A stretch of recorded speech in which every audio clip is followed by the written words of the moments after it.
These are the B-post quarter panels for the Triumph TR4.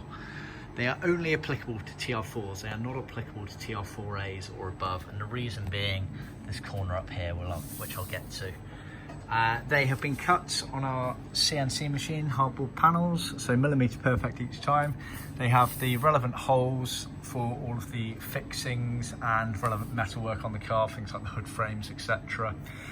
We leave flaps on the end deliberately so that you can tuck it underneath the adjacent bulkhead corner, and same again on the floor down here.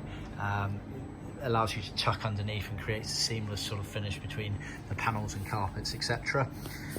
They are high frequency embossed, so the TR4s had 4 lines and then 2 lines. And then they're piped as well. This has been piped in white, which was original for most cars. Originally the piping was a plastic material. We do ours in leather cloth as standard normally. We can do it in white plastic piping if you prefer. The leather cloth gives a much nicer finish. You'll see it's very neatly done around the corners, no crinkles or creases. And unlike a lot of manufacturers out there, we do a lovely clean finish on there, so the piping just disappears around. We don't leave a raw edge on it there. Stapled all the way around, as you can see, extremely neat.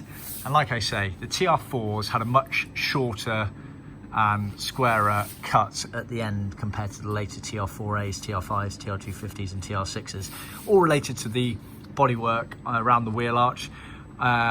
And semi-related to the sort of hood frame element on the cars. So just bear that in mind, especially with the aftermarket. We've come across customers who have had TR4As and said that the panel's too fat and too big, won't fit, there's a 2-inch gap on the bulkhead, etc. It's all related to this area here. So it's always worth just checking your record, seeing whether there's been any changes to your car. Send us photos, it's always the easiest way, but strictly speaking, TR4s were a bit shorter here and squarer. Same with the bulkhead, which I'll just grab in here. You had a much smaller corner here, basically, and they matched up, butted up together. Obviously the vinyl would sit behind it. So just bear that in mind, because we have come across it before where cars have been changed and altered and it affects the fit of the panel. We have both variations, we just need to know which one you need in your car. See our website for more details.